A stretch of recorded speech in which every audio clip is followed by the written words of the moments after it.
Est-ce qu'il vous arrive d'écouter des parcelles de conversation dans les files d'attente? Souvent, vous réussissez à comprendre la conversation quand vous faites des inférences avec quelques mots que vous entendez. C'est une habileté qui se développe, qui ne sert pas juste à partir des rumeurs sur vos voisins. Je vous montre comment utiliser l'intelligence artificielle pour créer ce genre d'exercice. Je m'appelle Chantal Bourgie. Je suis une enseignante passionnée par la technologie. Je détiens un baccalauréat en enseignement primaire et préscolaire ainsi qu'un bac en adaptation scolaire. J'ai été auteure pour des maisons d'édition en conception de matériel éducatif et je suis propriétaire de la Matériathèque. Il y a plusieurs subtilités dans les conversations entre les humains. Donc, le dialogue est une belle occasion de comprendre ces subtilités. On peut saisir parfois des émotions sans que la personne le dise, comprendre qu'elle est jalouse, qu'elle est triste. On peut chercher des causes de certains dires. Si une personne refuse de venir à une invitation, des fois en lisant entre les lignes, on peut trouver pourquoi. On peut déterminer aussi par le dialogue le type de relation qu'on a avec cette personne. Est-ce que c'est une amie? Est-ce qu'on est en conflit, en rivalité? Et il y a aussi tout de l'ordre de l'humour, de l'ironie qui peut être attaché par les dialogues qui ne sont pas saisis par tout le monde. Les dialogues sont riches de sous-entendus, d'ellipses, d'émotions non dites, de silences signifiants. Il faut vérifier le ton, la ponctuation, les tournures de phrases, le vocabulaire, la réaction des personnages. Il faut détecter s'il y a un décalage en ce qui est dit directement et ce qui peut être pensé. Inférer, c'est tout un jonglage entre ce que le personnage dit, ce que là, ça signifie et les indices qui m'amènent à penser cela. Je vous propose un exemple de requête qui pourra être modifié selon l'âge de vos élèves et la longueur de dialogue que vous voulez, ainsi que du type d'inférence que vous voulez que les élèves fassent. Par exemple, inférer le lieu, l'émotion, un objet, le type de relation entre les personnages, etc. Donc, il s'agit comme un enseignant de français au primaire spécialisé en compréhension implicite. Créer un dialogue court, 3 à 6 répliques, entre deux personnages. Le dialogue doit permettre aux élèves d'inférer. Donc, ici, moi, je vais préciser le lieu. En se basant sur des indices implicites dans les paroles échangées. Pour chaque dialogue fourni, le dialogue, donc le nom des personnages inclus, le type d'inférence visée, dans ce cas-ci, ça va être lieu.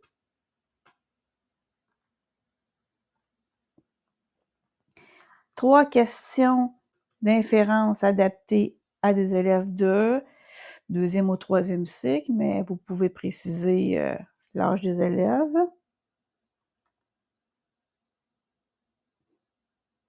De 8 ans.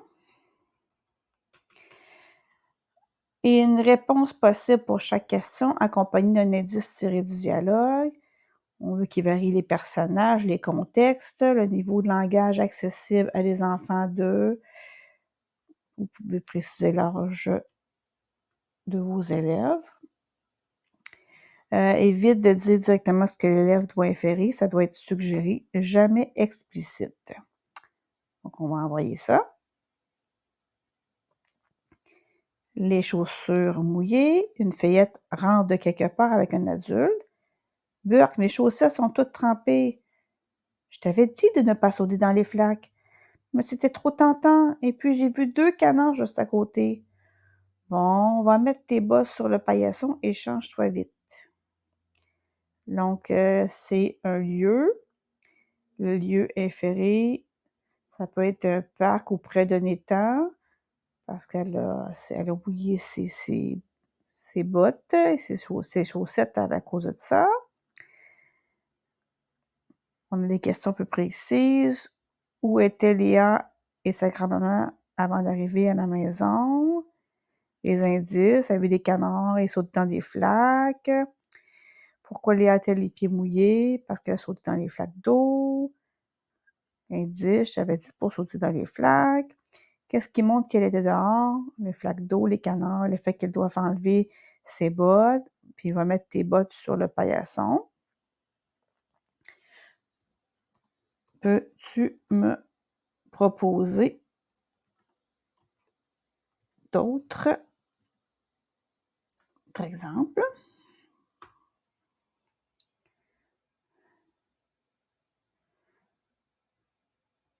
Donc, on a le dialogue du livre perdu, disparu. Et on devra inférer que ça se passe dans la classe. Cahier bleu, juste à côté de mon étui. Donc, on parle de Madame Lavoie qui a ramassé ça hier dans les devoirs. Donc, on suppose que c'est la classe. Ici, on a une salle d'attente de clinique chez le médecin. Donc, quand même, ça nous fait des idées. Toujours bien relire, voir si les situations sont correctes et si la réponse n'est pas intégrée, parce que des fois, ça pourrait arriver, qui donne la réponse dans la discussion sans le vouloir. Donc, toujours bien vérifier. Voici un exemple de dialogue à analyser. Tu viens au party ce soir? Je ne sais pas trop, j'ai beaucoup de devoirs. Encore? Tu es toujours en train d'étudier ces temps-ci? Ensuite, on pose des questions d'inférence. Léa a-t-elle vraiment des devoirs? Emma semble-t-elle agacée? Quelle est la relation entre les deux filles? Que pourrait ressentir Léa après cette conversation? À l'intelligence artificielle de me créer d'autres exercices de ce genre. Propose-moi 5 exemples de courts dialogues, 3 à 5 répliques chacun, entre des personnages variés. Ça peut être des enfants, des adolescents, adultes, garçons, filles, personnes âgées, etc. Chaque dialogue doit permettre de travailler l'inférence chez les élèves. Pour chaque dialogue, indique le contexte de la scène en une phrase, le dialogue avec les noms des personnages, 3 questions d'inférence adaptées à des élèves du primaire, une suggestion de réponse possible pour chaque question, pas juste littérale, mais basée sur des indices implicites du dialogue, varie les types de situations, famille, école, amitié, conflit, surprise. Garde un ton simple, mais riche en indices permettant de lire entre les lignes. Donc, j'ai envoyé la requête et voici ce qu'il m'a répondu. On a ici un conflit entre amis dans la cour d'école. Donc, c'est l'histoire de Jade et Léa, qui sont deux amis qui discutent par rapport à une présentation. Ensuite, on a les questions et des réponses suggérées. On a ici une surprise à la maison. Donc, on voit qu'il varie. Si on a un grand-papa avec un garçon, à différents endroits, l'école. Ici, ils sont allés au cinéma. Ici, c'est entre générations, une grand-maman et une fillette. Donc, c'est sûr qu'il faut toujours bien relire les situations, mais ça fait quand même des bonnes idées.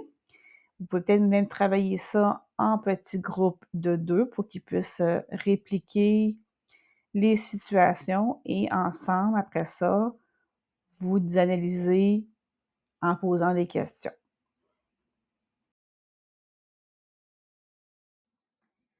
J'ai demandé de me trouver des phrases de dialogue qui peuvent changer de sens selon le ton que j'utilise. Donc, ça peut être un exercice que vous pouvez faire avec vos élèves. Par exemple, c'est ça que tu veux? Ah, c'est ça que tu veux. T'as fini, là? T'as fini, là? Ah, je te crois. Ah ouais, je te crois. Donc, c'est tous des exemples de phrases que selon le ton, on n'a pas la même émotion qui est dégagée. Donc, ça peut être amusant à réaliser avec vos élèves.